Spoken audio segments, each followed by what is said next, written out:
Eu acho que tem muita coisa aqui que a gente pode examinar, já tem bastante coisa aqui, bastante conteúdo, como a proposta do grupo aí devagar, então a gente tem essa vantagem, né, de não ter pressa para ir digerindo o assunto aos poucos, né? Então assim, vamos começar levantando os conceitos daquelas expressões mais técnicas que André Luiz levantou da psiquiatria, né, para depois abordar a questão do ponto de vista espiritual, né? Primeiro, a questão da esquizofrenia é levantada logo no início do capítulo como sendo, como diz André Luiz, uma das mais inquietantes questões da psiquiatria moderna. André Luiz escreveu essa obra na década de 40, como já foi colocado aqui, né? Década de 40, o termo esquizofrenia era um termo recente da psiquiatria. Muita gente não sabe que aquele conjunto de sintomas estranhos que configura a esquizofrenia, que é considerada a psicose mais famosa da psiquiatria. Só para ilustrar aqui, psicose não é sinônimo de esquizofrenia, né? Há alguns tipos de psicose, vou usar o termo, me perdoe o politicamente incorreto, mas eu vou usar o termo popular, que é loucura, né? O termo loucura era um termo muito utilizado no passado, hoje é politicamente incorreto, por conta de ter um estereótipo pejorativo, de ter uma espécie de adjetivação, né? Normalmente quando a gente quer criticar alguém, a gente não diz que alguém tem diabetes. Se você é diabético, a gente diz que você é louco, né? Que é um adjetivo negativo, né? Uma crítica, né? Então caiu num certo estereótipo, né? Mas nessa época que André Luiz escreveu, o termo esquizofrenia era um termo recente. Era um termo recente. Por quê? Porque quando a gente fala em psicose é sinônimo de loucura, tá? No termo comum, vulgarmente falando. Psicose são os transtornos psíquicos mais graves que rompem com o real. Né? Eu lembro que eu tinha um professor na graduação que ele dizia o seguinte: enquanto a neurose muda a cor que você vê as coisas, a psicose muda as figuras geométricas. Ou seja, na neurose você continua vendo círculo como círculo, quadrado como quadrado, triângulo como triângulo, mas vai mudar a cor. Ou seja, na depressão, que é uma espécie de transtorno neurótico, você vai ver essas figuras geométricas mais carregadas de cinza, né? A cor vai estar em preto e branco, né? Na euforia do transtorno bipolar, as cores vão estar berrantes, vão estar mais intensas, né? Mas você vai continuar vendo as figuras como elas são. No fenômeno da ordem da psicose, isso é uma metáfora, tá? No fenômeno da ordem da psicose, você já não vê círculo como círculo, quadrado como quadrado e triângulo como triângulo. Você já não consegue perceber de maneira correspondente. Você rompe com o real. Por isso que é chamado de loucura no senso comum. A esquizofrenia é um tipo de psicose, não é única. Mas é a psicose por excelência. É a psicose que é abordada nos filmes de Hollywood, né? É a psicose que é muito explorada no teatro, na literatura, na cinematografia. Não é a única, mas é a mais importante. É a mais difícil, é a mais desafiante. Porque a evolução da esquizofrenia é uma evolução quase sempre degenerativa. É considerado um transtorno degenerativo que evolui para uma demenciação. Essa é a ideia, né? Por isso, a esquizofrenia é vista como sendo a psicose por excelência, né? Quando a gente fala em esquizofrenia, a gente está falando de um conjunto de sintomas muito complexos, né? Que diferem de paciente para paciente. E no caso da esquizofrenia, tem vários tipos de esquizofrenia. E eu já vou dizer logo, a esquizofrenia que é abordada em Hollywood é a esquizofrenia mais rara. Aquela esquizofrenia de John Nash, em Uma Mente Brilhante, que é a esquizofrenia paranoide, é a mais rara. Primeiro que a alucinação auditiva e visual não é tão comum, principalmente a alucinação visual, como acontecia com John Nash. A alucinação auditiva até que é mais comum, mas a visual não é tão comum assim, né? E a esquizofrenia paranoide, o esquizofrênico paranoide, ele é agressivo, em que pese John Nash, aparentemente o filme não retrata que ele não era, né? John Nash é um ponto fora da curva, porque ele era um gênio, né? Ele era muito inteligente, então ele em algum momento ele lidava com a loucura de uma forma inteligente, como Robert Schumann, o compositor alemão romântico, né, que a gente sabe que ao longo da evolução dele, das composições que ele elaborava, ele enlouquecendo, ele sabendo que estava enlouquecendo, ele compondo, né? Eu citei recentemente que a sinfonia dele, Reno, é uma homenagem ao rio Reno, que ele se jogou tentando suicídio, né? Então, a gente tem, na verdade, na esquizofrenia, a esquizofrenia paranoide, a hebefrenia, né, a esquizofrenia catatônica, que é aquela esquizofrenia que a pessoa fica praticamente indiferente, né, no estado de hebetação, né? E assim por diante, né? Hebefrenia, esquizofrenia para a juventude, né? Do adolescente e do jovem, que não é tão comum também. Normalmente os estudiosos dizem que a esquizofrenia ela não é comum nem na infância, nem na adolescência, né? Ela é comum no início da vida adulta, né? Normalmente, do ponto de vista da psiquiatria, o indivíduo que chegou aos 50, 60 anos, ele está muito mais provavelmente livre da esquizofrenia, né? Eu estou dizendo do ponto de vista de uma psiquiatria biológica, né? Ou seja, a ideia de que, normalmente, na maioria dos casos, a esquizofrenia desencadeia no início da vida adulta, na entrada da vida adulta. Inclusive, há teóricos que especulam se a entrada da vida adulta não é tão estressante que acaba sendo um gatilho para essa esquizofrenia, né? Eu lembro de Samitiba, o psicólogo paulista não, na verdade ele tem descendência oriental, mas ele viveu em São Paulo, já falecido. Ele costumava dizer que a entrada na vida adulta é um parto, né? Um segundo parto, o parto social, né? Porque existe um certo estresse, né? Independência econômica, formar família ou não, casar ou não, uma série de exigências que o jovem adulto é pressionado para, né? O aspecto do emprego, do trabalho, do dinheiro, né? Que acaba, para alguns psiquiatras, sendo fatores importantes para o aparecimento da esquizofrenia, né? Então, quem tem 50, 60 anos já pode suspirar aliviado, pelo menos do ponto de vista da psiquiatria materialista, porque está com uma probabilidade muito mais remota de desenvolver esquizofrenia, eu estou dizendo no sentido da literatura clássica, né? Da literatura clássica. E, de fato, a gente comprova que a maioria dos casos de esquizofrenia acontece no ingresso da vida adulta. Na infância, normalmente não tem psiquiatra que diagnostique esquizofrenia infantil.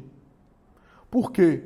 A própria Organização Mundial de Saúde não recomenda que alguém diagnostique uma criança com um quadro desse. Porque como é um quadro degenerativo, é visto como um quadro que evolui de maneira degenerativa, é melhor não rotular uma criança que ainda está em formação e que pode acabar enganando o próprio médico e o diagnóstico, né? Tanto é que o próprio autismo não é diagnosticado antes dos 3 anos de idade. Por quê? Porque tem quadros que a criança aparenta ter sintomas de autismo, não fixa o olhar, não interage socialmente, não desenvolve a fala, e de repente sai, tanto é que os neuropediatras chamam assim, saiu do espectro, chegou aos 10 anos, saiu do espectro autista. Porque a infância é um negócio muito imprevisível, né? A fase infantil é muito imprevisível, e depois para não rotular a criança. Então, normalmente quando tem um quadro de delírio, de alucinação em criança, se chama psicose infantil, mas não diagnostica esquizofrenia infantil.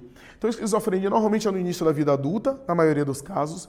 É um quadro muito difícil, muito complexo, porque é um conjunto de sintomas muito estranhos, né? No passado, era chamado, é importante eu dizer isso, no passado o nome era demência precoce. Essa era a expressão, demência precoce.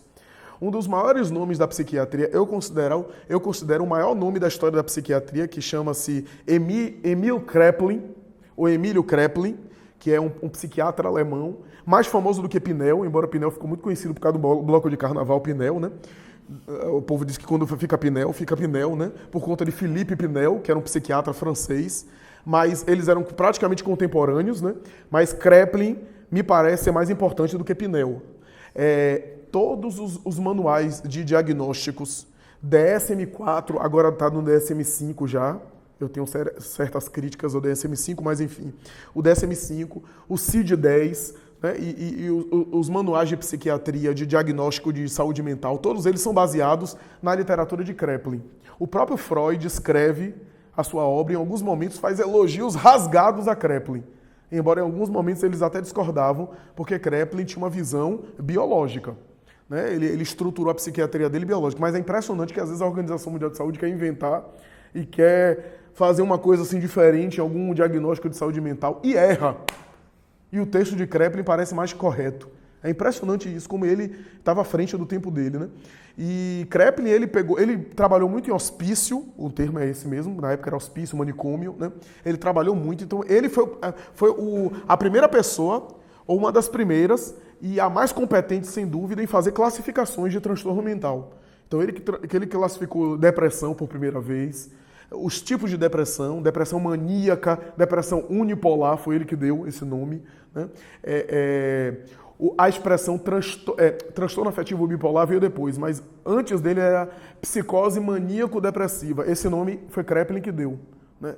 Demência precoce foi Kraepelin que deu. E uma série de catalogações. Mais tarde, essa expressão demência precoce, como tinha uma ideia, né? Tinha uma ideia de que evoluía para a demência, né? O paciente evoluía para a demência de maneira precoce, né? Demenciava, né? E nem todo caso é assim. Além de rotular, de estigmatizar, nem todo caso evoluía para a demência, foi trocado pelo nome esquizofrenia, né?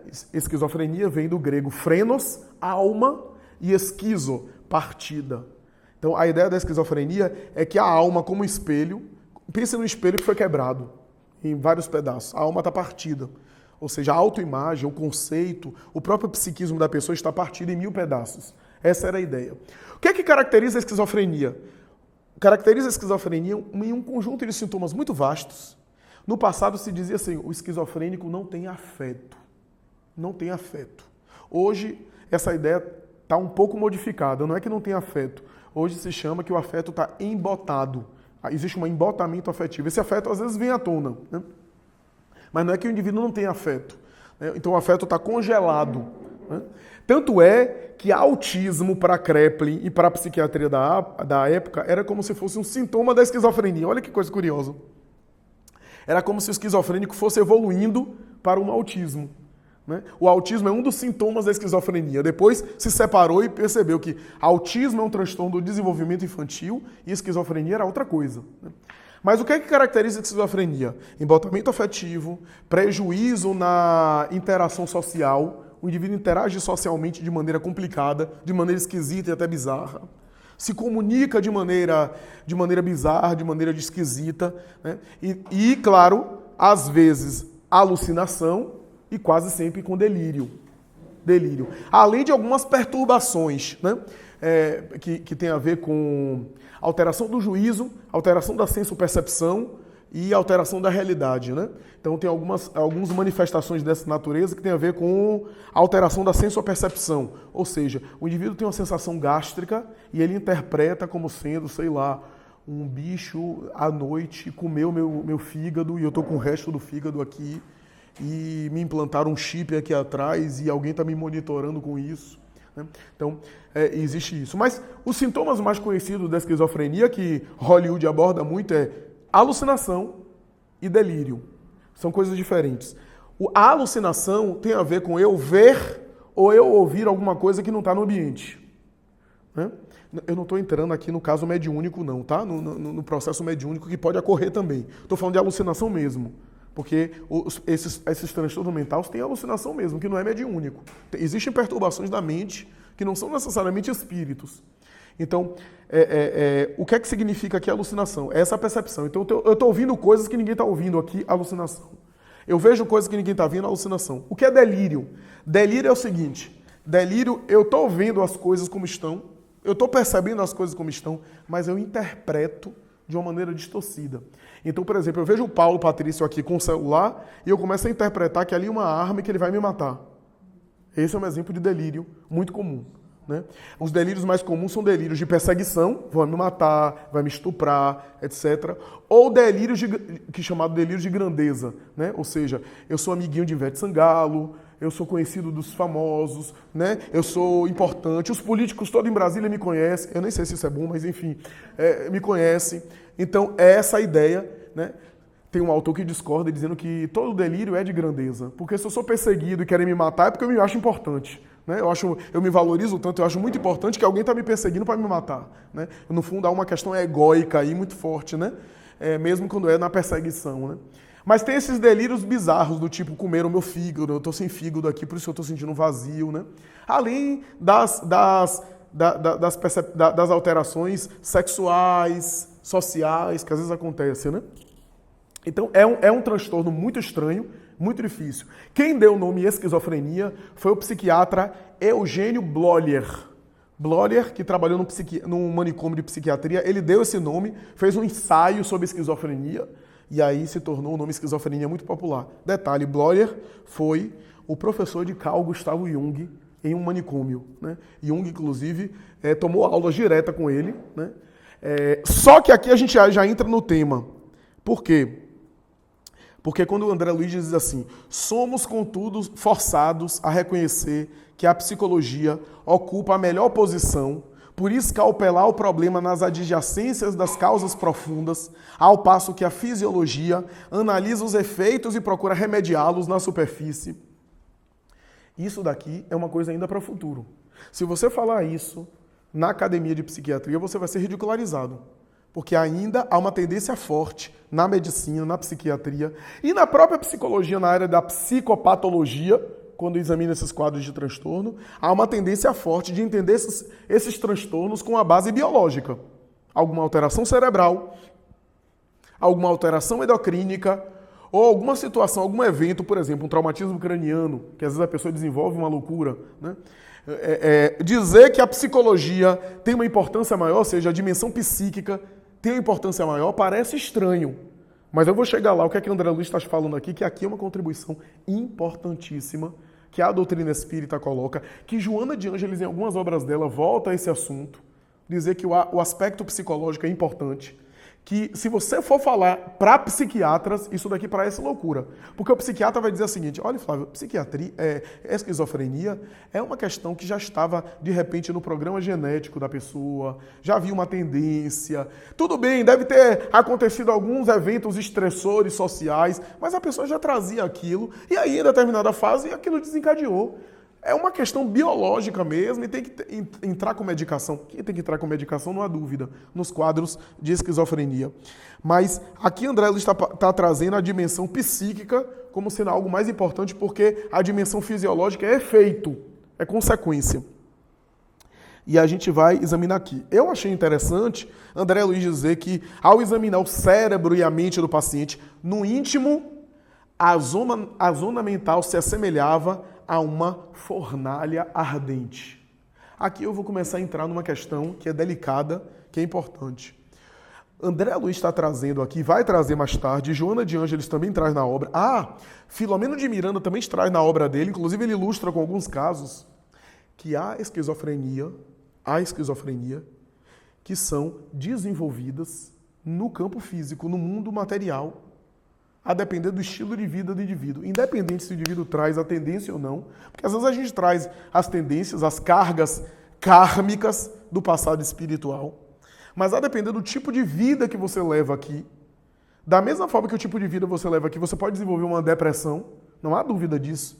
Você tem uma vida muito atribulada, emocionalmente, moralmente, você pode acabar caindo numa depressão. O que André Luiz vai trazer aqui, Joana traz e Filomeno também, já citado por mim, traz, é que há quadros que podem ser desencadeados pelo próprio livre-arbítrio do encarnado. Isso daqui é uma coisa que, do ponto de vista da psiquiatria, é estranho. É estranho.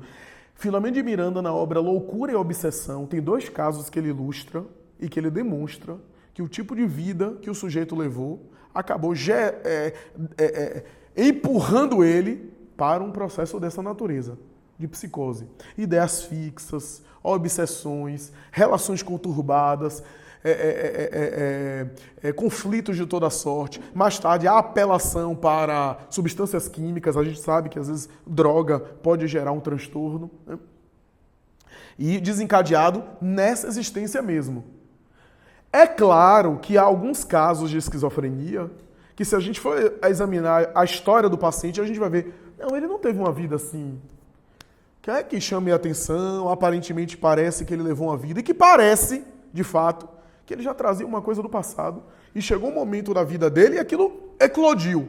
O inconsciente dele liberou por causa de dramas de reencarnação passada. Inclusive tem um comentário de Chico Xavier, uma entrevista que ele deu, que ele diz que Emmanuel disse a ele que boa parte dos esquizofrênicos são espíritos que caíram em um duplo equívoco, homicídio e suicídio. Ele não generaliza, mas ele diz que boa parte é assim. Ele não diz que todo caso é assim. Ou seja, aí ele vai dizer, a consciência de culpa do paciente é tão grande que ao reencarnar, ele traz aquela culpa no inconsciente tão forte que a esquizofrenia é uma forma de fugir da realidade. Ele não consegue encarar a realidade, né? Por causa do sentimento de culpa. Sentimento de culpa de outra encarnação. Nessa ele não lembra, mas ele traz isso dentro dele mesmo, da alma, né? De fato existe. Eu conheço vários casos que a pessoa teve uma vida tranquila, aí entrou lá para os 25, 30 anos, pá, surtou. E aparentemente, mas o que André Luiz está trazendo aqui, e Filomeno de Miranda e os autores que eu citei aqui abordam, é que há casos que, a depender do tipo de vida que o indivíduo levou, o indivíduo acaba liberando isso, né? Pelo seu livre-arbítrio, pela sua forma de viver a vida material, a vida encarnada, né? E é isso. Então, quando ele fala fornalha ardente, né? E em alguns momentos o personagem diz assim, tá quase caindo na loucura, tá quase derrapando. A gente está tentando aí cuidar dele, da mente dele. O que é isso? Então não é um determinismo. Então tem a ver com o psiquismo do paciente, a depender do que ele faz aí mentalmente com ele mesmo, né? Então, em alguns momentos, os instrutores dizem isso, né? Mantenha ainda o autodomínio, não se abandonou totalmente às impressões destrutivas. Aí a interlocutora diz, a divina misericórdia não tem faltado, o desequilíbrio integral, por enquanto, não erigiu seu império. Em nome de Jesus, nossa colaboração tem prevalecido. Então isso é importante a gente colocar, né? Bom, antes de entrar aqui em uma outra questão, André Luiz cita a questão da neurastenia. Calderaro chega a dizer que o diagnóstico de neurastenia não seria um diagnóstico errado. Não sei se vocês perceberam, mas a princípio ele cita a hipótese de neurastenia e aí o instrutor diz diagnóstico exato no aspecto em que o nosso amigo se apresenta hoje. A esquizofrenia, contudo, originando-se de sutis perturbações do organismo perispirítico, se traduz, no caso, no vaso físico, por surpreendente conjunto de moléstias variáveis e indeterminadas. Aqui eu gostaria de fazer um parêntese. Da mesma forma que um paciente pode começar a deprimir, daqui a pouco as depressões dele podem gerar uma crise de pânico, uma fobia. Acontece isso, né? Começa com um quadro e evolui para outros, né? Ou ao contrário, quantos casos que começam com ansiedade, transtorno de ansiedade, crise de pânico, e o paciente tem uma crise, tem outra, começa a ter crise de pânico, não se trata, e aí começa a deprimir com isso. Quer dizer, da crise de pânico evolui para um outro quadro, uma depressão. Aí na depressão, eu conheci um quadro agora na ilha, Pérez que estava conosco, uma pessoa veio nos pedir ajuda, um quadro que começou com uma depressão convencional e caiu em alucinações e em tentativa de suicídio. E o psiquiatra, eu vi os laudos do psiquiatra. O primeiro laudo era uma depressão clássica, receita de escitalopram, que é inibidor de recaptação de serotonina, um dos antidepressivos mais conhecidos e melhores, mais eficientes, e alprazolam, né, que é um dos ansiolíticos também mais conhecidos, né? E aí no segundo prontuário, a evolução do paciente, né, já estava quetiapina, Depakote, né, que são antipsicóticos, estabilizadores do humor, e a descrição do psiquiatra, né, alucinações e tentativa de suicídio. Evoluiu de um quadro que era, vou usar uma expressão clássica, neurótico, para um quadro psicótico, um quadro que já rompia com o real, né? Ora, por que eu estou falando isso? Porque em alguns casos a gente vê o indivíduo evoluir de um quadro para outro. O que André Luiz está dizendo é o seguinte, que talvez, aparentemente, começou com a neurastenia e depois evoluiu para um quadro esquizofrênico, porque o indivíduo trazia sutis tendências ou matrizes no campo perispiritual. Ele já trazia aquela matriz perispiritual. Porque a esquizofrenia é uma prova mais pesada, né? Esquizofrenia não é uma... Eu nem diria que é uma prova, é uma expiação. a esquizofrenia. A depressão seria uma prova, porque a depressão, a pessoa pode melhorar do quadro depressivo, mas a esquizofrenia já é uma expiação, né? Então, é claro que a pessoa traz um quadro, às vezes do passado, ou fatores do passado que contribuem, né? E que, a depender do estilo de vida daqui, ela pode desencadear ou não, pode amenizar, ou se desencadear de maneira mais branda, ou não, a depender do estilo de vida do paciente, da pessoa. Então, é interessante a gente pensar nisso. Por quê? Eu não vou entrar muito aqui na questão da neurastenia, porque se eu for começar a falar aqui da neurastenia, vai durar a noite toda, porque é um quadro muito complexo, muito largo. Eu só queria citar o seguinte: neurastenia não é uma expressão diagnóstica que nós usamos hoje muito. É uma expressão mais do século XIX, século XX apareceu, psicastenia também apareceu, mas é importante aqui salientar uma coisa aqui curiosa. O quadro neurastenia é usado por André Luiz aqui. Joana de Ângeles, na obra Conflitos Existenciais, usa essa expressão, que é interessante. Hoje, essa expressão neurastenia, o quadro neurastenia é o seguinte, eu estou falando de maneira bem simples, envolve um cansaço extremo. Neurastenia, traduzindo o termo, significa cansaço do sistema nervoso. Sistema nervoso cansado. Ou doença dos nervos, ou esgotamento dos nervos. Essa era a ideia da neurastenia. A neurastenia envolve esse cansaço, insatisfação, normalmente ansiedade, esgotamento. Algumas pessoas acham que o burnout, a síndrome de burnout, porque tem a ver com trabalho, tá? O neurastênico, normalmente ele entra em esgotamento trabalhando. Algumas pessoas acham que a síndrome de burnout são os quadros atuais de neurastenia. Outros já acham que essa síndrome de burnout é uma invenção do mundo moderno, que não tem nada a ver, que é neurastenia mesmo, que a gente deveria voltar à nomenclatura do passado. E alguns autores incorporam o quadro de neurastenia como um tipo de depressão. Aí a briga de autores, briga teórica. Por quê? Porque a neurastenia tem a ver com falta de vitalidade, com falta de disposição, a pessoa não tem disposição, esgotada, né? Insatisfeita, ansiosa. E como a maioria dos quadros depressivos envolve isso, foi absorvido pelos quadros de depressão como sendo um tipo de depressão. E eu vou falar uma coisa aqui. A maioria dos quadros depressivos são dessa natureza. Não são depressões, aquela depressão clássica do indivíduo em cima da cama chorando. Essa depressão é uma depressão mais convencional, mais tradicional. A maioria dos quadros depressivos, a pessoa trabalha, a pessoa vive o dia a dia, mas o corpo tem uma sensação de estar sendo surrado, de estar recebendo uma surra todo dia. Uma força imensa para fazer as coisas que ela fazia com muita disposição, agora é um cansaço. Depressão, como diz um grande autor, não é oposto de felicidade, é oposto de vitalidade, de disposição. Há depressivos que estão até alegres, que podem até estar sorrindo, mas todo depressivo está sempre cansado, está sempre sem disposição, sem energia. Então, isso é importante a gente aqui salientar. Neurastenia, portanto, é usado. Joana de Ângeles tem uma abordagem muito interessante que ela cita, inclusive, dimensões biológicas ao quadro, né? Glicose no cérebro, a combustão do glicogênio no organismo, que falta diminuição de glicose no sangue, geraria esse processo. Ela inclusive, faz um estudo interessante em conflitos existenciais. Jung utilizou neurastenia em alguns momentos na obra dele. É interessante a gente falar isso. Mas é interessante falar o seguinte, o quadro de neurastenia, e aqui quando ele cita o psiquiatra, que é um psiquiatra inclusive francês, Maurice Krischaber é o sobrenome. Maurice Krischaber foi um dos estudiosos da neurastenia. Ele estudou a neurastenia e detectou esses sintomas: fadiga, exaustão, esgotamento, cansaço, insatisfação, né?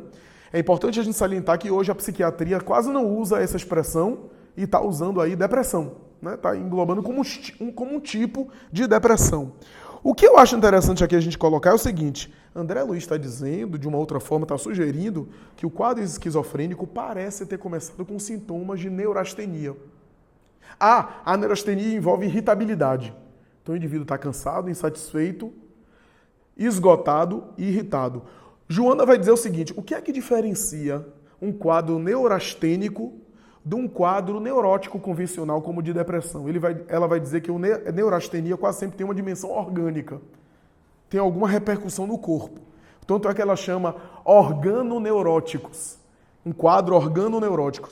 A princípio parece contradição, porque quando a gente fala neurose, a gente está falando de uma expressão de Freud. Freud se afastava do campo biológico. Ele achava que as neuroses são manifestações psíquicas que não tem nada de biológico, mas o indivíduo sente como se biológico fosse. Né? Então, esse quadro de neurastenia parece se aproximar de quadros histéricos, porque na histeria o indivíduo sente algo físico, mas se ele for examinado pelo médico ele não tem nada. Mas o caso da neurastenia parece ter uma repercussão física, por conta do esgotamento, né? Se a pessoa está esgotada em alguma situação, de algum transtorno de esgotamento, às vezes há uma repercussão, uma somatização no corpo. Essa é a ideia, mais ou menos. Me perdoe a voz de Nelson Gonçalves, mas é a voz que sobrou para mim, por enquanto, nessa encarnação, até voltar ao normal. Então, é mais ou menos essa a ideia. E só para concluir, André Luiz chama atenção, aquele homem deveria estar duelando consigo mesmo desde muitos anos. Isso é importante a gente dizer. Ou seja, às vezes um quadro desse começou há anos, numa luta mental interna, uma luta mental. A pessoa vivia um conflito que ele não conseguiu equacionar, faz, não faz, sou, não sou, um conflito que ele não se cuidou, não se trabalhou. E aquilo dali foi imagine ao longo dos anos isso. Então, em algum momento desarticulou ou a resistência orgânica ou a resistência psíquica, e aí abrindo espaço para a evolução de esgotamento, e mais tarde no transtorno sério, e também abrir espaço para interferência espiritual. Porque se o meu psiquismo vai ficando vulnerável por conta de um conflito, eu abro espaço para interferência espiritual também. Eu achei interessante, falando do pano de fundo da história, porque pela leitura aqui parece que essa história não vem de uma programação reencarnatória, de uma culpa de outras existências.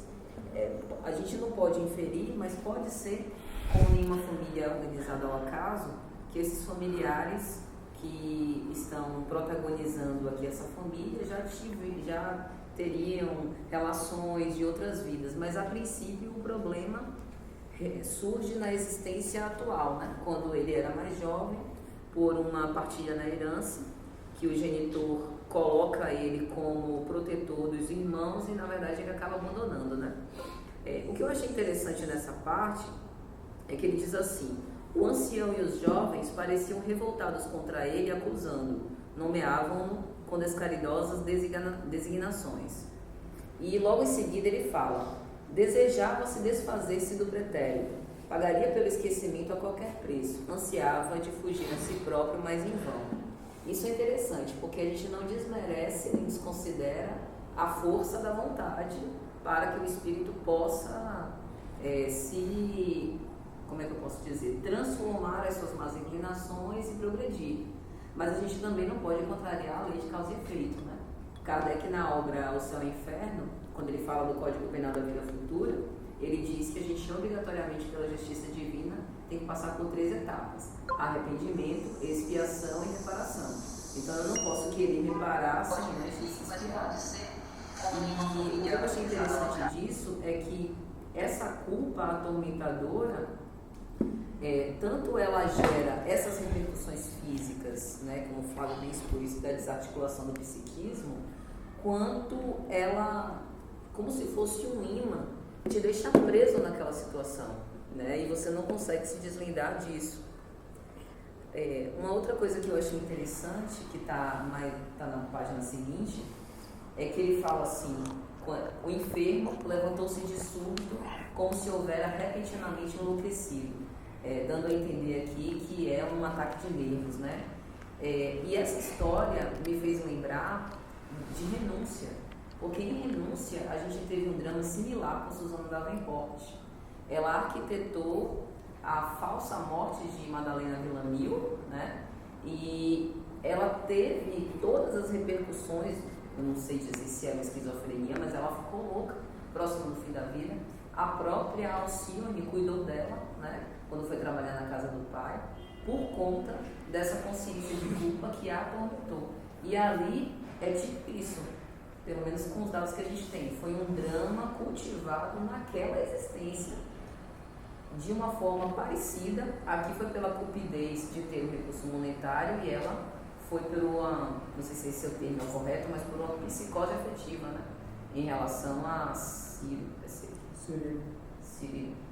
Não me lembro se é Ciro ou Ciro Davenport. Só isso.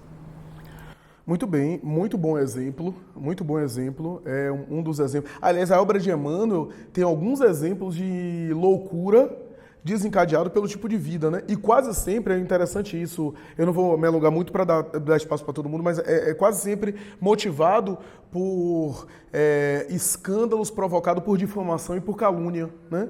Por exemplo, essa personagem, que é Susana Davenport, porque assumiu o nome do marido, né? Mais tarde, ela foi um dos móveis de uma grande calúnia. Quem leu a obra lembra disso.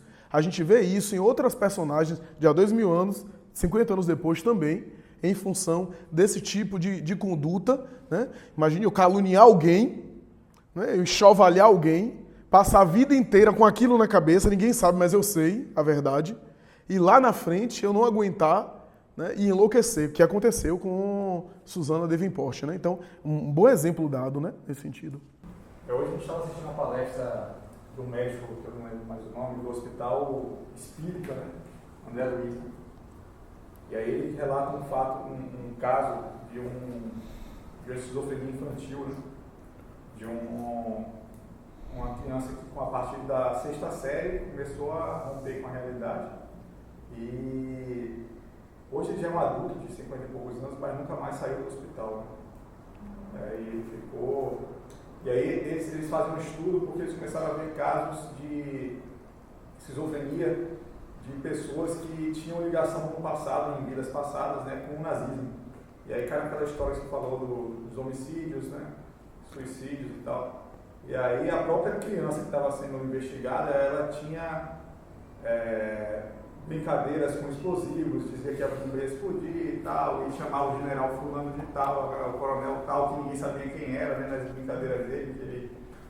E aí ele relata esse fato, que é muito curioso, que, enfim, até hoje ele vive no hospital, em situação assim, né, totalmente desequilibrado, com a parte sexual também bem, né, que também é comum, né, bem aflorada e tal.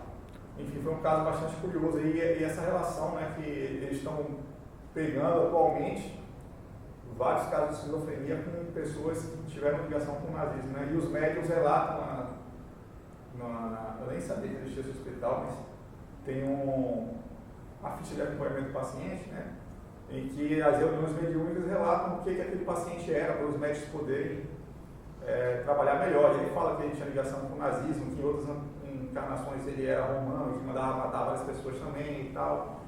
Então ele teve várias vidas ligadas a essas questões de assassínio, né?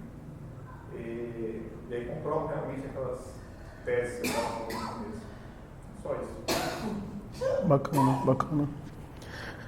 Eu fiquei aqui imaginando, né, que quando a gente pensa que a questão não é só, né, hereditária, que a questão também não é só espiritual, né, a gente também passa a pensar que a qualquer momento, qualquer um de nós, né, que não lidamos bem com as nossas emoções, podemos entrar em desequilíbrio, né, e cair realmente num desequilíbrio maior ou menor, dependendo das nossas inabilidades de lidar com essas emoções, né? E que a gente nem, assim, para pensar, porque a partir dos 50 anos, você pode estar até livre do risco da esquizofrenia, mas não está de outras, né? De outros desequilíbrios, né?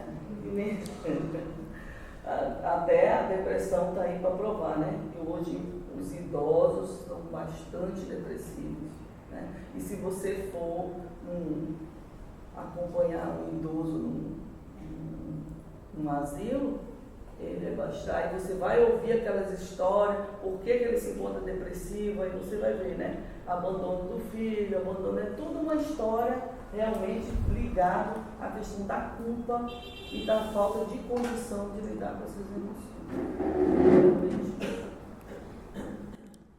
Muito bem.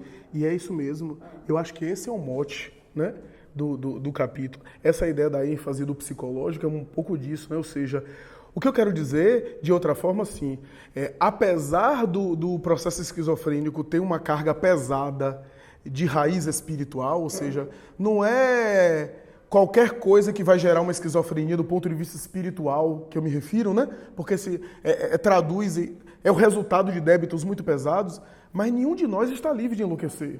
Essa é a ideia. Nenhum de nós está livre de enlouquecer, né? Eu só queria ver duas coisas aí, até para não desconstruir tudo que eu aprendi com o Flávio, para não perder. Mas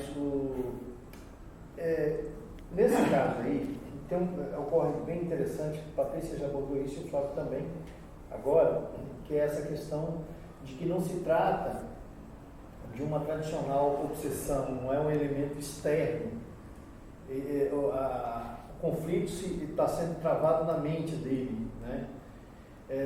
E aí é interessante compreender isso aí. E outro aspecto interessante, a Patrícia também lembrou isso aí, que isso se dá não por questões pretéritas das reencarnações, do ciclo reencarnatório, coisa dessa existência mesmo, né? Então, eu vou criar um neologismo aqui agora, né?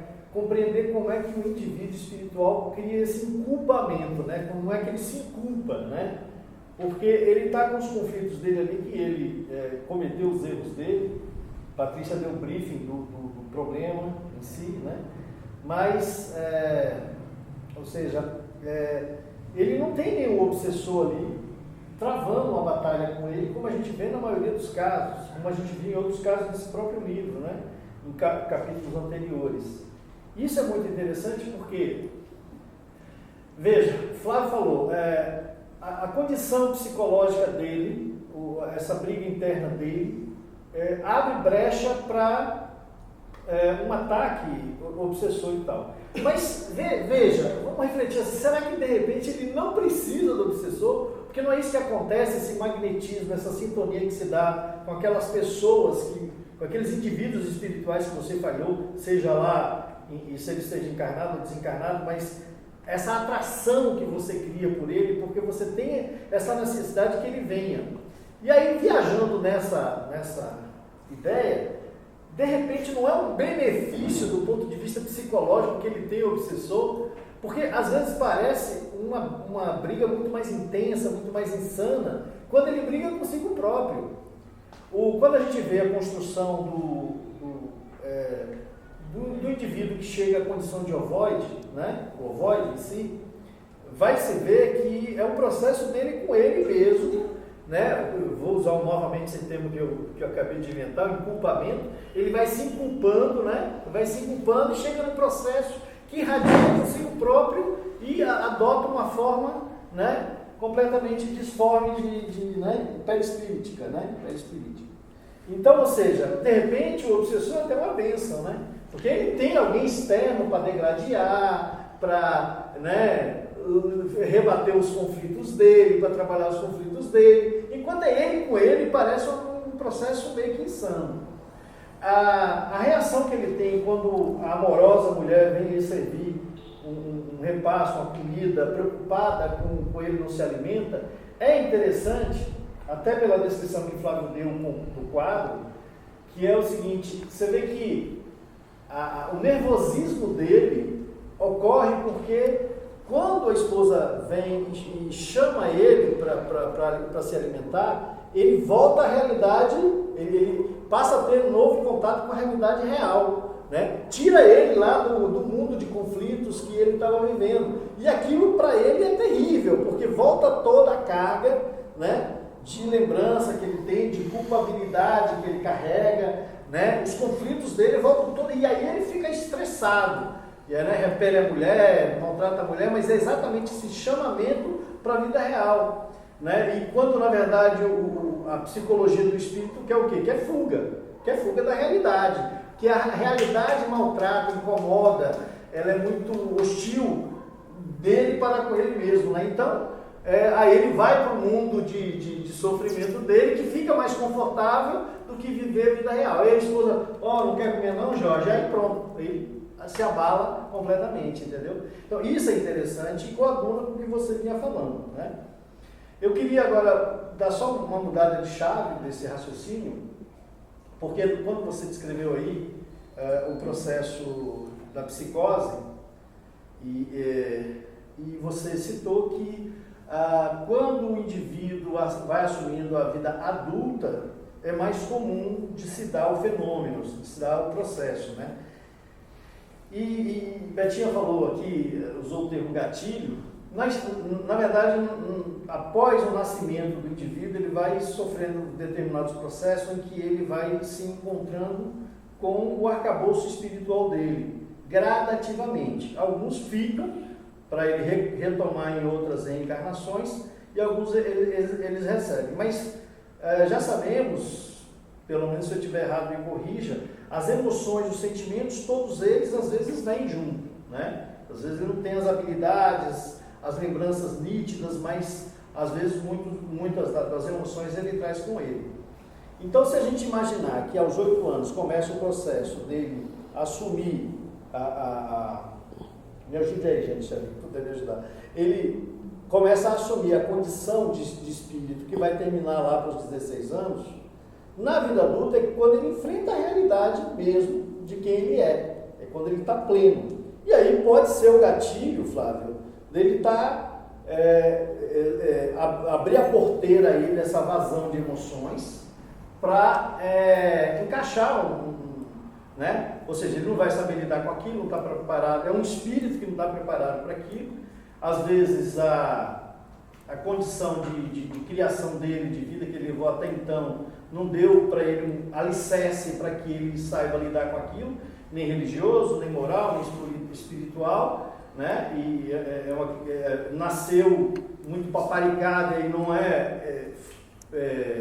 não tem uma personalidade forte o suficiente para saber lidar com isso aí ele enlouquece, ele sai da realidade, né?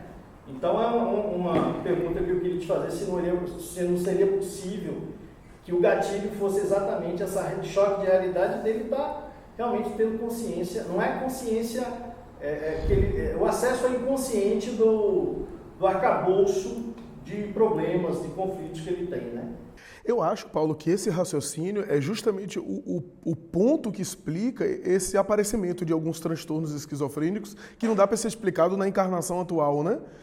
Se alguns casos, eu diria até poucos casos, dá para ser explicado, como é o caso dos exemplos citados no Romance de Emmanuel, né? Calúnias, equívocos graves que acabaram gerando uma consciência de culpa na encarnação mesmo e produzindo uma loucura, um surto da criatura, né? No caso, por exemplo, citado da personagem, ela não apenas mentiu para a esposa que a partir de então foi considerada viúva, que o marido morreu, como se casou com o dito cujo. E ficou com ele a vida inteira. Formou família, teve filho com ele, etc. Só que a filha do casal, porque a então viúva ficou com uma filha, a filha, por uma circunstância imprevista, acabou conhecendo o pai biológico, anos depois. Né? E aquele aparecimento dela fez com que a própria caluniadora se perturbasse com a presença, porque era a materialização da mentira dela, e quando ela foi defrontada com a realidade, ela começou a enlouquecer. Tanto é que Emmanuel descreve o que é que passava no mundo mental nela. Algo dentro dela dizia assim, confessa porque vai ser melhor.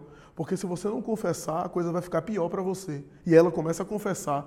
E quando começa a confessar, eu não estou descrevendo os detalhes, tem um detalhe, um contexto aí da obra. Ela começa a confessar, tem um momento que quando ela acaba de confessar tudo, ela surta e dá uma grande gargalhada, inclusive estava no enterro, no cemitério. Ela dá uma grande gargalhada e enlouquece por conta das dívidas. Então, esse é um caso emblemático. Mas há casos, Patrícia, como você falou, que não dá para você explicar na encarnação atual. O indivíduo não cometeu crime, não matou ninguém, não prejudicou, não cometeu erros assim muito graves para um processo pesado de uma esquizofrenia. Né? Isso tem matrizes no passado.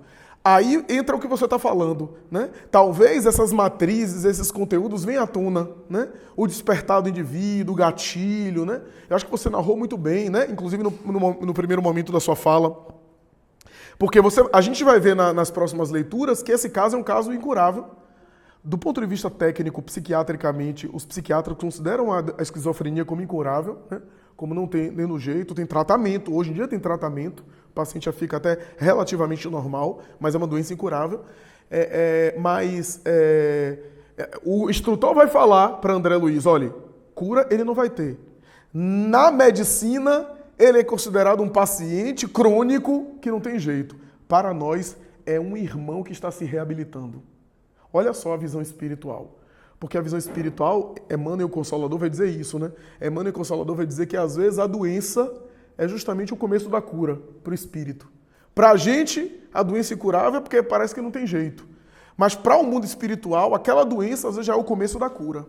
Antes de eu passar para Jorge, como a gente está aqui nesse segundo momento sendo transmitido pelo Facebook, tem uma companheira nossa que está acompanhando aqui, que é Lorena Barros, ela está perguntando o seguinte, essas enfermidades estranhas poderiam também ser consideradas como causas de lei do retorno para o ser? É justamente isso que a gente está comentando, né? Todos os processos têm origem no espírito que somos, né? Essas enfermidades estranhas, esses quadros, inclusive psíquicos complexos, essas síndromes complexas, né, tem a ver com a necessidade do espírito que somos, né? O processo obsessivo. Então, por que é permitido? Né? O processo obsessivo, a princípio, gera prejuízo ao indivíduo, mas em termos profundos, há um aprendizado ali, há um processo de crescimento ali, né, acontecendo. E até de consolo, né? Em última análise, até de consolo, porque ele tem aquela oportunidade de reparar, de reviver e tratar aquilo, né? E isso, a divindade, em vez de pegar os dois e dizer assim, os dois estão proibidos de se odiarem, não, permite que os dois se odeiem, se saturem do ódio e tenham várias oportunidades de voltar atrás, né? Porque nós somos responsáveis pelas consequências do que a gente faz, né? Ou seja, vocês estão tendo tempo aí de se odiarem, de se matarem, de se agredirem, e quem romper isso com o perdão tem mais mérito.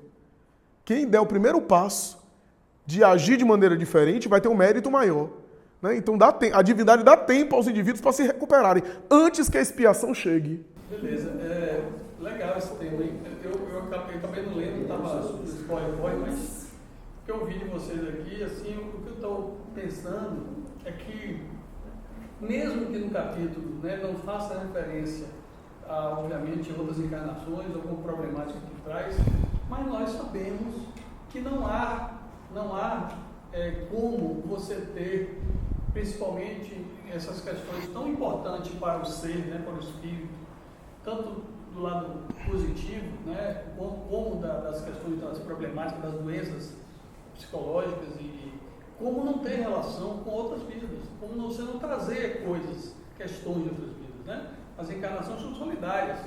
Então, o que eu penso disso é o seguinte, sabe aquela coisa assim de o médico falar para você, falar assim, ó, você tem uma bactéria aí e que essa bactéria precisa de certos cuidados. Você precisa tomar antibióticos e cuidar da sua alimentação, ter uma vida boa, mais saudável. Porque se você não fizer isso, essa bactéria, ela vai criar forças e vai lhe destruir. Eu vejo muito assim a questão das nossas questões internas, né? É como se no processo reencarnatório nós temos muitos débitos, muitas questões que vai nos trazer culpas, que essas culpas elas são fortes porque nós temos, né, nossas cargas, né, débitos do passado, e que a providência divina falou assim, olha, eu vou te dar um corpo que ele vai ter um pouco vai lhe dar um pouco, vai amenizar um pouco essas intuições, só que meu perispírito está lá registrado essas questões, está registrado isso. A depender da minha vida, e aí o que acontece? Nessa minha vida, ele me dá acalentos. Você vai com uma família religiosa, você vai nascer numa família espírita, você vai trabalhar, você vai nascer numa família católica, que vai te dar esse suporte justamente para você resgatar isso pela autotransformação. Porque você tem um gatilho aí, que está aí, que a depender do que você vai pirar. Você vai pirar, porque isso vai voltar, né? Se você não tomar aquele antibiótico, aquele negócio ali vai voltar. Então eu fico pensando que é mais ou menos isso. E aí a gente tem isso. Qualquer vacilo que a gente dá, faz uma conexão com o passado, porque não tem como fazer essa conexão, mesmo inconsciente. Aquela dor, aí você fala assim, poxa, por que pessoas se sentem tão culpadas? Às vezes não fez nada, passou por uma pessoa e não deu um bom dia, e a pessoa ficou chateada com ela se acabou, não conseguiu dormir por isso. E outras fazem misérias e não sente nada, não é? Então assim, essa sensibilidade, na verdade, ela não é da agora, ela não foi construída agora. Obviamente que o que aconteceu hoje vai ter vai refletir na vida dela, mas é porque ela em si é um ser sensível, é um ser que tem gatilhos a ser disparado, se ela permitir isso. Então, quando eu trago na minha vida um trabalho de autocrescimento, autoconstrução interna, de autoevolução, de buscar fazer o bem, isso aí provavelmente ele vai ser amainado. É o antibiótico que eu estou tomando, é a alimentação que eu estou mudando, que isso vai ser amainando, né? Porque eu vou construindo uma fortaleza espiritual dentro de mim, que eu não vou me cair nessa. Agora, se o indivíduo tem todos esses gatilhos e aí continua nesse processo de não busca interna, e aí essa questão da passagem da adolescência, vem toda a bagagem, né, que o Paulo falou aí, vem toda a bagagem, a questão do próprio organismo, né, a pineal, ela que abafava essas questões, agora não abafa mais, então vem todas essas questões e vem de uma forma forte. Se você não tem uma estrutura psicológica tranquila para aturar isso, você acaba caindo em questões problemáticas. Minha filha mesmo, ela passou por um processo na adolescência dela de culpa de tudo, né? Brigou na escola, não gostou dela, não sei o que lá, e entrou na autoculpa, assim. Eu falei, mas peraí, o que foi que aconteceu? Aí conversando com ela e tudo, ela falou assim, mas isso não necessariamente você precisa estar culpado. Mas como é que você vai dizer para uma pessoa que não é que tem que estar culpado? É uma questão interna, é uma questão íntima, né? E ela sente culpa. Por mais que você fale assim, você não teve nenhuma racionalmente falando, responsabilidade, não, ela se sente uma coisa interna que não é da agora, vem lá, está registrado ali no perispírito. Aí pronto, aí você vai, manda ela para fazer um trabalho de psicologia, né, de terapia, vem melhorando muito, né, quase 100%, tá mais, ou seja, são essas questões. A própria religiosidade, né, que a pessoa abraça, ela vai amainando esse processo. Então, assim, é uma questão, é uma alta sensibilidade. Quando vocês estavam falando, eu lembrei de Paulo de Tarso. Eu fico assim, eu nem leio o livro, assim, rapaz, esse cara, se eu estivesse no lugar dele, que eu fiz essa merda toda, eu tiro na minha cabeça, eu ia pensar em tudo isso que eu fiz, eu ia dar um tiro, porque eu falei assim, poxa, caiu a ficha, que eu sou essa merda, que eu achava que eu era né, e caiu a ficha de uma hora para outra, no entrada da massa, aquela coisa assim, puf, obviamente vai caindo no processo, né? Mas de qualquer forma ele já teve um impacto enorme. Falou assim, ó, você está errado, eu sou o Messias e você está me perseguindo, e você matou o cara que eu botei lá para me ajudar, né? Eu botei você, então assim, imagine um cara desse, ou seja, por que Paulo de Tarso não se mata? Por que Paulo de Tarso não fez isso?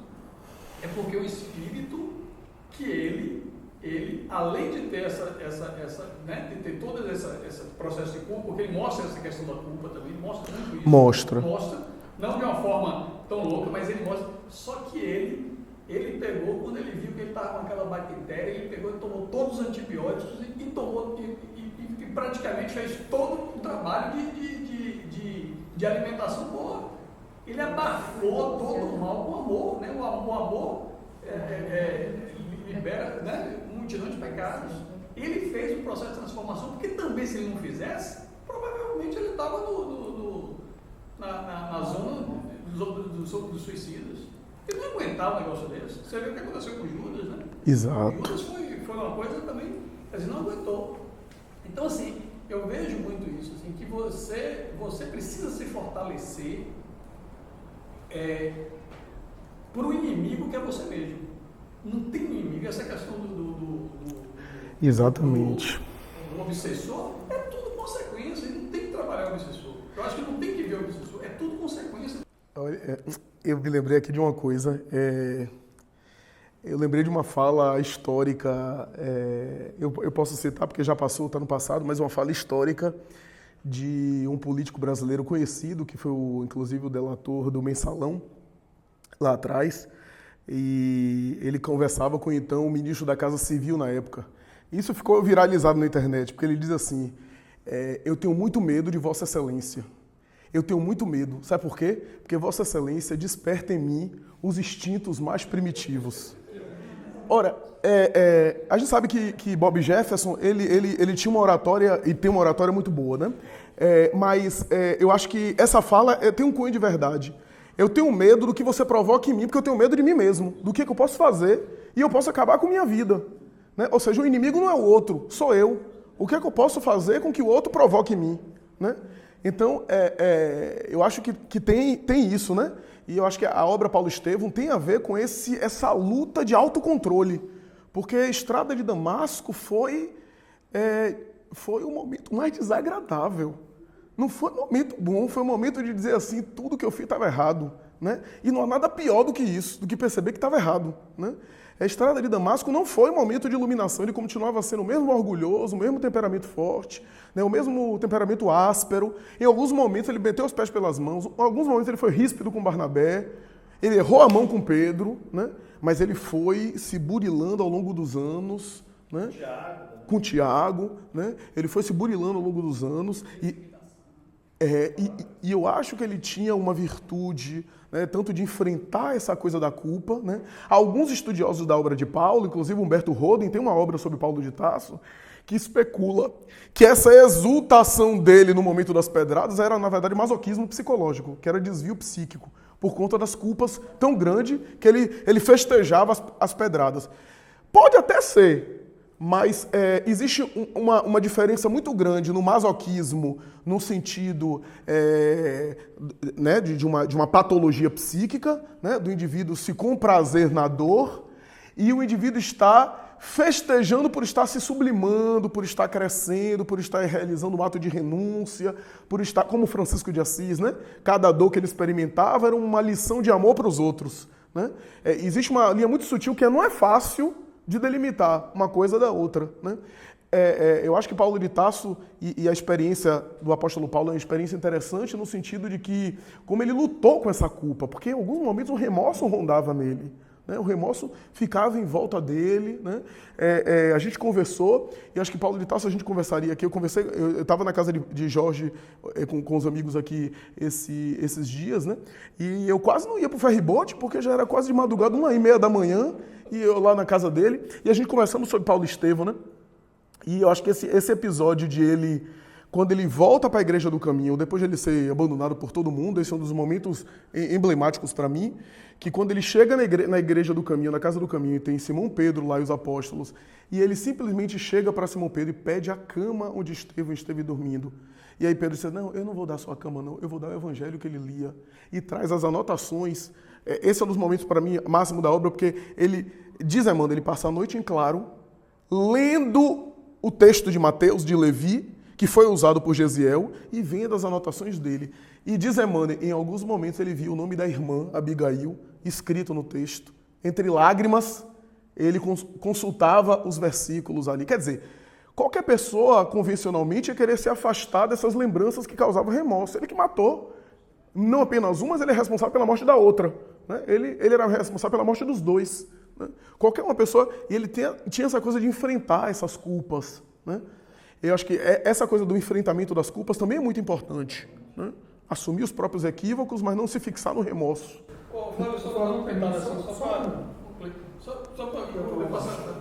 Eu acho que Paulo, ele tinha uma consciência, acho que era isso que deixava ele em um estado bom, uma consciência espiritual espetacular. Essa consciência que nós estamos discutindo aqui, né, que a gente está estudando, que a doutrina espírita nos trouxe, eu acho que ele tinha tudo isso na cabeça dele. Essa consciência de espírito, de que é um processo evolutivo, que ele precisava passar aqui, inclusive uma consciência também de como um grande,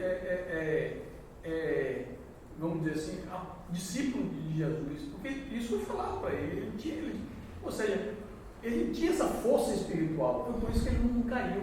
Ele não caiu, apesar de tudo isso. Porque também se não tivesse, velho, se fosse um Pedro, porque Pedro negou 3 vezes, ficou meio mais zoado, né? Meio doido, né? Acho que se fosse Pedro, já tinha brado, né? Judas entregou 1, Saulo entregou quantos? Entregou quantos, Entregou 1 e se matou, e Saulo entrega tanto, né? O que é que passa na intimidade psíquica do sujeito? A gente não sabe. A gente não sabe, eu já falei aqui em alguns momentos, né? A gente não sabe quando a pessoa surta, coitado, parece ser uma pessoa tão equilibrada, mas você estava dentro da cabeça dele? Às vezes você não sabe o que estava passando dentro da intimidade do sujeito, o que é que ele estava alimentando ali, que tipo de conflito ele tinha, qual é a carga do passado que vinha. Porque no mundo físico, às vezes a gente pode, no meio social, disfarçar. Né? A gente disfarça pela etiqueta, né? A gente tenta controlar, né? Não colocar todos os nossos conflitos para fora por todo mundo, que é bom que se faça também, porque senão a vida social seria insuportável. Se a gente colocasse todas as feras que a gente tem para fora, a gente viveria uma barbárie. Então, isso é importante também salientar. Mas a gente não sabe o que é que passa pela cabeça de cada um, o que é que cada um alimenta intimamente, né? Qual é o conflito mal resolvido que cada um traz, né? Qual o tipo de conflito cada um está agasalhando, né? Então isso é interessante. Quando a gente vê a obra Paulo Estevam, a gente vê Emmanuel narrando a questão do ponto de vista também interior. Né? Eu acredito até que teve a chancela do próprio apóstolo, né? Porque narra muito a vida psíquica dele, como é que ele se sentia em alguns aspectos, né? Se ele em alguns momentos quis fazer silêncio sobre a vida dele e pediu isso para o próprio Lucas, no mundo espiritual ele autorizou Emmanuel a narrar, inclusive, aspectos subjetivos, né, da realidade dele.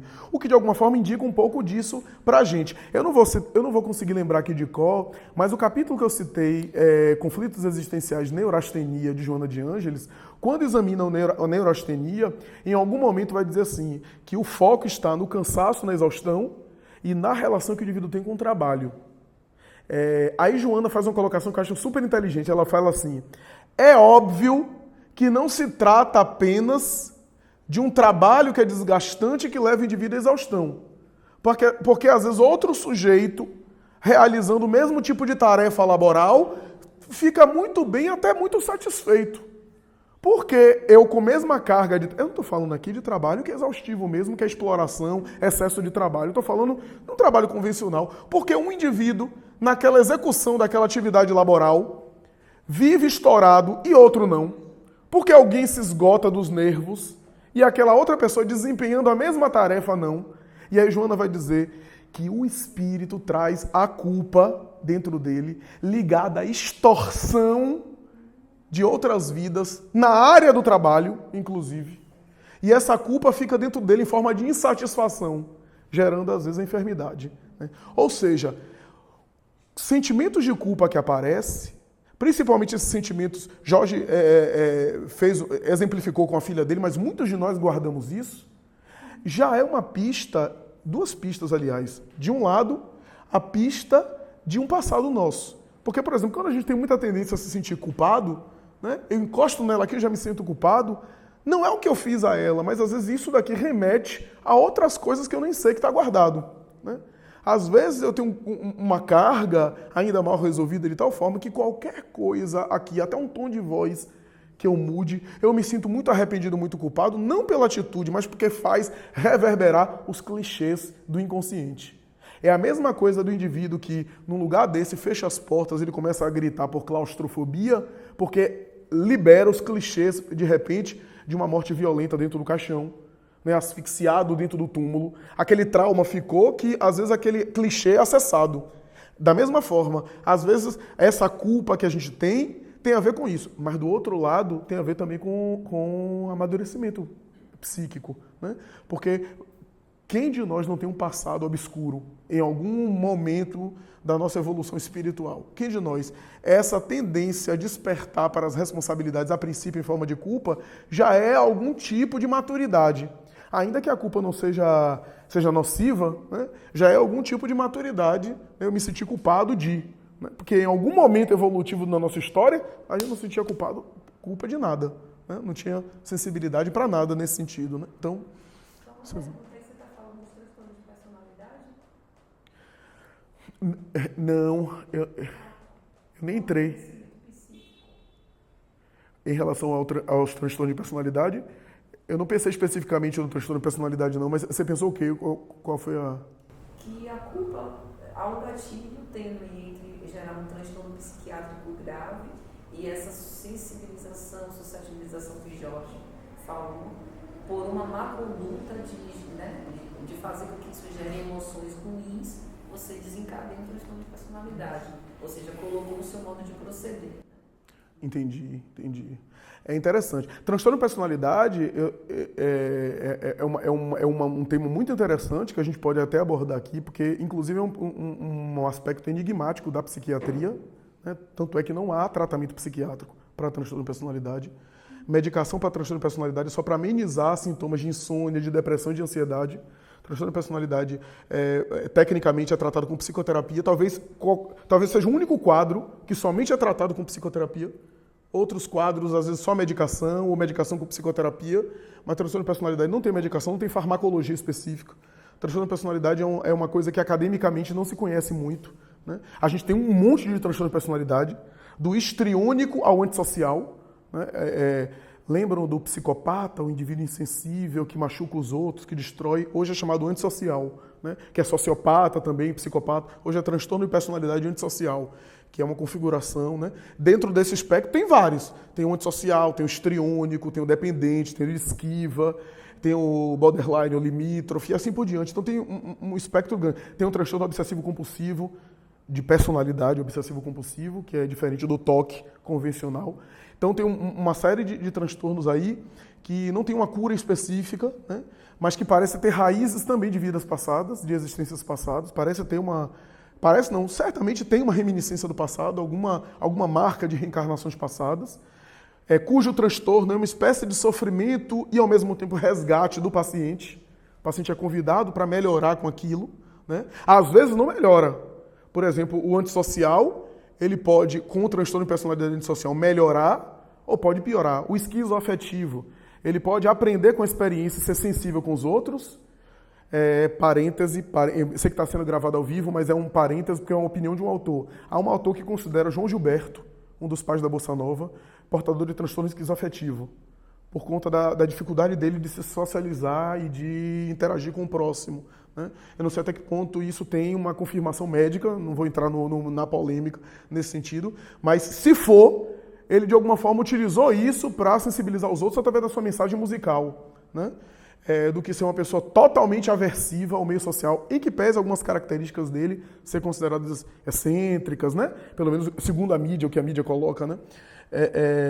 Mas, por exemplo, a gente tem pessoas, por exemplo, vou citar um exemplo clássico, o ex-pugilista Mike Tyson é considerado transtorno de personalidade borderline. Né? E em alguns momentos ele complicou a encarnação dele pela forma extravagante e excessiva, né? De se sentir inferior e querer resolver tudo na briga, não apenas no ringue, mas fora do ringue também. Né? Inclusive evoluiu para um transtorno bipolar. Né? Ele é diagnosticado hoje com um transtorno bipolar. Foi a falência, agora melhorou de vida porque apareceu nos programas. Eu acho impressionante essas pessoas, celebridades, que ganham milhões, né, e vão à falência. Né? Você veja que como o dinheiro é um negócio que, né, que não consegue receber desaforo. Né? Então, tem isso, né? Então, transtorno de personalidade eu acho que a gente pode abordar em outro momento até mais detalhadamente, porque é um universo imenso à parte, né? Quando a gente fala em culpa nesse sentido, a questão de César é bem importante. Quando a gente fala em culpa nesse sentido, não é apenas um estado psicológico momentâneo, né? Existem culpas brandas, que podem se manifestar em estados de humor, né? culpas mais assim no mundo normal. O Jorge trouxe o exemplo da filha, por exemplo, que é um exemplo clássico disso, né? Uma tendência a se sentir arrependido, uma tendência do espírito, mas não necessariamente é um transtorno, né? Uma patologia. E às vezes até se manifesta numa patologia branda, por exemplo, uma depressão. A depressão pode ter raiz numa culpa, a culpa do espírito, seja desta, seja de encarnações passadas. Né? Dessa por conta de um trauma, de uma situação que fez e que não se perdoou, às vezes de um evento de violência, uma mulher que cometeu um aborto, às vezes na juventude, que não se perdoa lá na frente e evolui para uma depressão. Pode acontecer muita coisa nessa história aí, né? Ou, como diz Joana, pode ser uma depressão como raiz de uma culpa do passado. Só que no caso da depressão, como não é uma expiação contundente como a esquizofrenia, o indivíduo pode ir melhorando essa culpa, trabalhando-se mentalmente. Às vezes o resgate do débito está em se cuidar, está em se melhorar, está em se tratar, porque se tratando, se cuidando, ela está fazendo o quê? Ela está viajando para dentro, para estar se conhecendo e, portanto, está sendo melhor para os outros. E claro, o laboterapia, né, fazer o bem para os outros também, ela vai resgatando essas dívidas para com a consciência. Né? No caso da esquizofrenia, você tem razão, César, a matriz é a culpa. Por quê? Se a lei de Deus está na consciência, então é a própria consciência que opera os mecanismos de resgate e de reparação, né? E de depuração. Então, no caso da esquizofrenia, há uma culpa, só que é uma culpa muito forte. Stanislav Grof, um dos pais da psiquiatria, da psicologia transpessoal, na obra célebre dele, talvez a best-seller, chamada Além do Cérebro, que inaugurou a psicologia transpessoal, quando ele fez experiências com LSD, o ácido lisérgico, e mais tarde respiração holotrópica, ele fez a princípio com esquizofrênicos. Ele era a maior autoridade de esquizofrenia no mundo, já nos Estados Unidos, porque se transferiu da Tchecoslováquia para os Estados Unidos, de Praga para os Estados Unidos, e ali ele desenvolveu um trabalho durante 40 anos com esquizofrênicos. Ele percebeu, em alguns momentos em estado de transe, o esquizofrênico jogava para fora um material, como ele falou, material do inconsciente, de vidas passadas. E quando ele ia perceber, ele percebia que todo esquizofrênico tinha um relato de crimes graves cometidos. A maioria deles que a justiça humana não alcançou. Homicídio, ocultação de cadáver, né, calúnia que gerou morte de muita gente, etc. Então, isso passou despercebido, mas a consciência não perdoou. Então, o indivíduo reencarna e traz essa consciência de culpa. Quando a gente fala dessa consciência de culpa mais forte, é uma consciência de culpa que não muda facilmente, porque às vezes já é um modo de funcionar, um padrão de funcionar. E às vezes a esquizofrenia é uma espécie de efeito disso de reparação. É como se a consciência tivesse necessidade de reparação, produzindo um quadro desse.